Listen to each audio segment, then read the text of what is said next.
feel like online business is easy for everyone except you. My name is Maylea, and I run a 7-figure digital course and coaching business where I help clients grow their audience and automate their sales.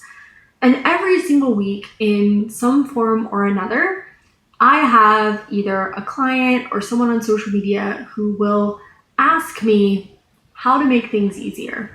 And it's typically in the vein of saying like, oh my gosh, content creation is taking me so much time. I must be doing something wrong. Or I feel like I've been working on this funnel for weeks and it's just taking me forever. What am I doing wrong, right? Or I've been trying to get this course moved over to a new platform, or I've been trying to get this course created and it's taking me forever. I must be doing something wrong. And so we equate effort with mistakes. We think that if something is taking us longer than we anticipated, it must mean that we're missing something, that we're not good at it, or what have you. And after many, many years in the online business space, 7 years of running my own digital course and coaching business, I can tell you this is absolutely not true. And I actually did not even intend to film this video today. I'm all dressed up because I was actually recording some content for a couple of funnels. Also went ahead and recorded a YouTube episode for a couple of weeks from now while I was at it. So this outfit will make a reappearance on the YouTube channel in a couple of weeks. And I had a totally different topic planned for today's video. But what happened today during my content creation process was so real and so raw. I just felt like I had to share it with you while it was fresh and raw on my mind. Because it was one of those days where anything that could go wrong while I was creating content today went wrong, okay? So it's Thursday. My husband and I have a 1-year-old, and on Thursdays, he typically goes and spends the day with my parents, which is really great because my husband and I both work from home, and it gives us one day where it's just really quiet. We can do all our meetings. I can do a lot of my filming, and it gives us a chance to really work uninterrupted for one full day, which is just really great. We're really grateful to my parents for helping out with that. However, my sister is getting married on Saturday. Which is also very exciting, but obviously my mom and dad have a ton going on and they're like, hey, we can't keep the baby today. Like we have a lot going on. It's like, okay, no problem. I'll just do my filming today during his nap.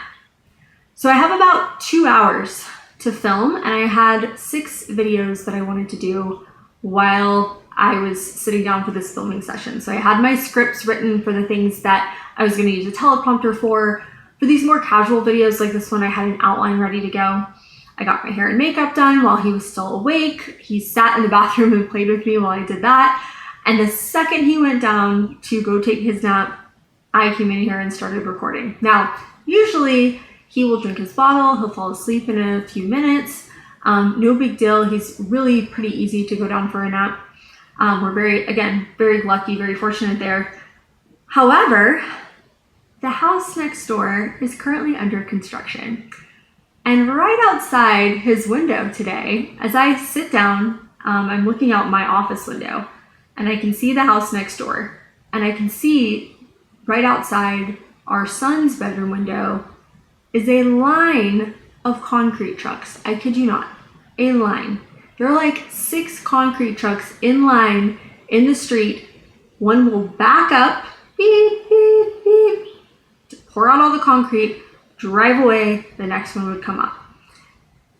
I was like, okay, this is fine, it's fine, he's got a sound machine, he'll be good. He drinks his bottle, obviously the noise is bothering him.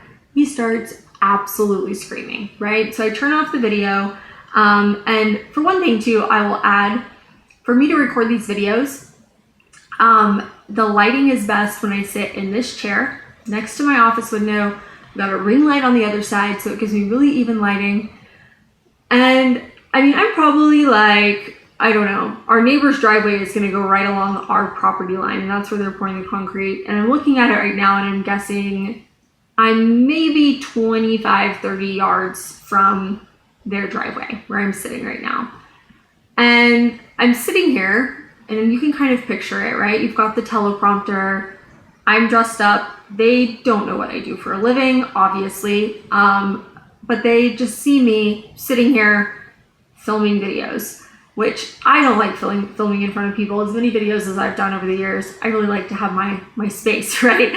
And so I almost shut the window at that point because I was like, oh my gosh, this is so embarrassing. This is so cringy. And I was like, no, I promised myself I was going to do this today. I'm going to do it. So I've got the audience of the construction workers who are standing around watching this concrete get poured. They keep glancing over here. Our son is in his room screaming because they're making a lot of noise right outside his window. We finally get him to sleep. I get my camera turned back on. I get into my next video. I'm ignoring the construction at this point. I'm like, you know what? I've got a good microphone. I will just block out the background noise. It might not be perfect, but hopefully it will be okay. And I'm on a roll. I'm going. But because I had started and stopped and taken so many takes up to this point, my camera battery died. So it was at 45% when I started this process. I don't know why it died so quickly, but I am halfway through my third video and I just hear doo-doo-doo, and the camera dies. And I was like, you've got to be kidding me. So I go in and ask my husband, I'm like, hey, like, can you help me get an extension cord? Maybe we can get the camera hooked up. I don't know if it will work while it's charging, but let's give it a try, right? So we turn it on, it's working, everything's great. There is a lull in the concrete truck, so I'm like, I'm gonna do it, I'm gonna sit down, I'm gonna finish this last video. And I start talking for about 2 minutes. Yeah, there's somebody in my front yard again while I'm filming right now. I'm filming for about 2 minutes and the camera dies again. So apparently, yes, it will turn on if it's charging, but it still needs enough of a battery behind it that like it doesn't die faster than it charges. So I turn the camera off, I wait about 5 minutes, turn it back on, I get 3 more minutes of filming done, same thing, camera dies. So this YouTube video that all in all is gonna be about 14 to 15 minutes long, it took me about 45 minutes to film between the construction interruptions, the camera dying, the finding the extension cord, camera dying again, camera dying a third time. And it's gonna make editing really fun because instead of one big clean take, I've got all these choppy little bits, right? Of multiple takes that I'm gonna have to splice together. So this is minor. These are minor problems. I have so many people who tell me all the time, your videos are so polished. You come across so professional. You look so natural on camera. And I just thought I should take you behind the scenes a little bit and let you see how frazzled I was today, how in total today, I would think the amount of time that I actually am gonna have like video footage is probably about 30 minutes, maybe 35. At this point, I have been filming for an hour and 45 minutes, okay? And I just wanted to share that with you because this is the reality of it, right? This is entrepreneurship. Things are gonna go wrong. Things are going to take longer than you planned. You're going to have mistakes. You're going to have tech hiccups. There are going to be days where you want to throw your computer out the window, throw your phone out the window, right? You're going to be up late at night editing a course or updating a funnel or trying to put together a piece of social media content. And you're going to be so tired and you just want to go to bed and you just want to get it done. And what I want to share is the people who push through and who honor their commitments and who say, you know what? No, I said I was going to do this. So dang it, I'm going to do this. I'm going to get it done. And when you honor your commitments to yourself, that is the difference between people who really get momentum and traction in their business and people who stay stuck. And I know that because I used to be someone who treated myself with no respect compared to how I treated other people.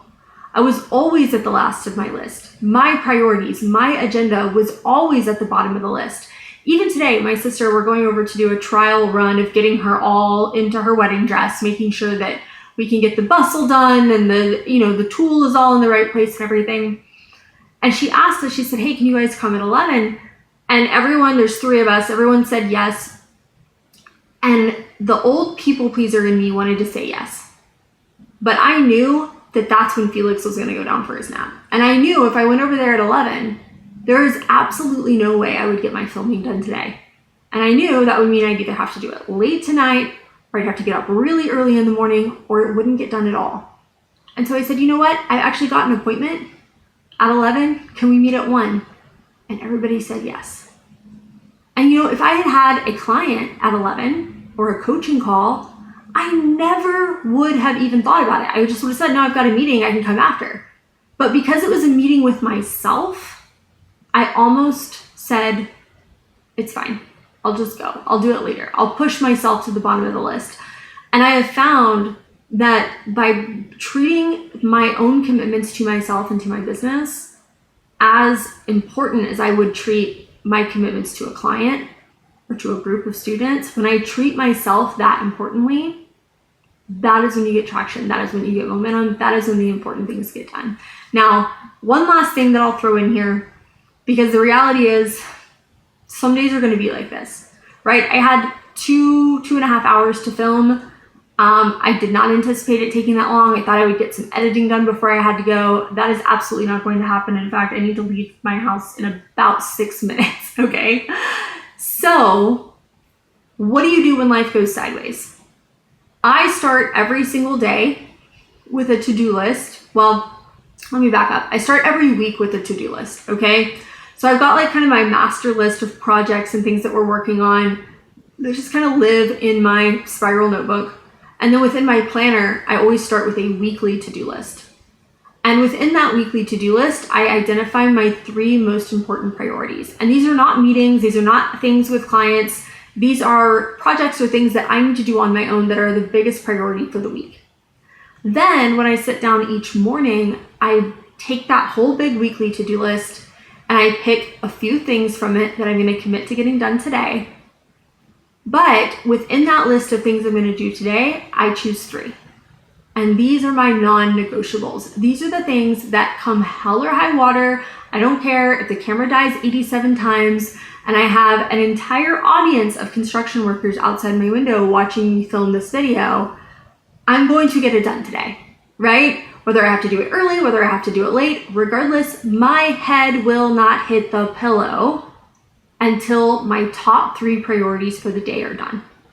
And then same thing with the weekly priorities at the end of the week. Friday rolls around, and if those things aren't done, I'm gonna work over the weekend, right? Those 3 things are my non-negotiables. They're where I draw the line in the sand. Now, something I've learned over the years is to not overcommit and not make those 3 things unrealistic or unattainable, right? And so that you might find some juggling with that, but what I have found is if I will start every single week with my top 3 priorities and then break my overall list down into my top 3 priorities each day, the most important stuff gets done. And you know what? We're not rocket scientists. We're not brain surgeons. I always tell my clients there's no such thing as a marketing emergency, right? It's okay if the to-do list doesn't all get done this week. It's okay if you get to the end of your workday and you walk away from a list that still has 8 things on it because you committed to ending work for your business at a certain time and you're going to spend the evening with your family. That's okay. But you want to prioritize your top 3 priorities. And if you will prioritize your 3 priorities each day and then over the greater week, you will make momentum and progress and traction in your business week over week over week, month over month, year over year. I've been using this for years to the point now that I don't even think about it. It's just a core piece of who I am and what I do. There was never a question that I wasn't going to get these videos done today. Of course it was going to happen. It was my top 3 priority for the day. And YouTube content was also a top 3 priority for the week. So not only did I say I'm going to get this done today, right? Because I'm filming this on Thursday. This video is hitting your inbox on Friday. So it's kind of the last day I kind of have to get it done because I said I would, right? And so there was never a question, no matter what the tech hiccups were, no matter what happened, this was getting done today because I told myself it would, right? Now, there are a ton of other things on my to-do list that aren't going to get done today, but that's okay. They're not urgent or important enough to make it into my top 3 priorities for the day. And that means I get to walk away feeling really good about what I did get done because I prioritized my highest value tasks. So anyways, I had no notes, no outline, no plan for this video, so it's a little random. I hope that you got value from it. Let me know in the comments if you got value, because it really helps me a lot to know when sometimes I have these random thoughts and I'm like, I hope people like this. So let me know if you liked it. Let me know if you got value from it. Let me know if you've ever felt this way, if it's beneficial to see that it's not all rainbows and sunshine and roses for everybody else, right? This is just the nature of what we do. We're gonna have tech hiccups. We're gonna have days where life goes sideways. Sometimes you're gonna live out in the country in a very quiet, peaceful setting, and an entire line of concrete trucks are gonna show up on the day that you need to film, right? And it's okay. We power through, we get it done because we are entrepreneurs. We're up for the challenge. We can do it. You're doing a great job. Keep moving forward, and let me know if you got value from this video. Thanks for watching.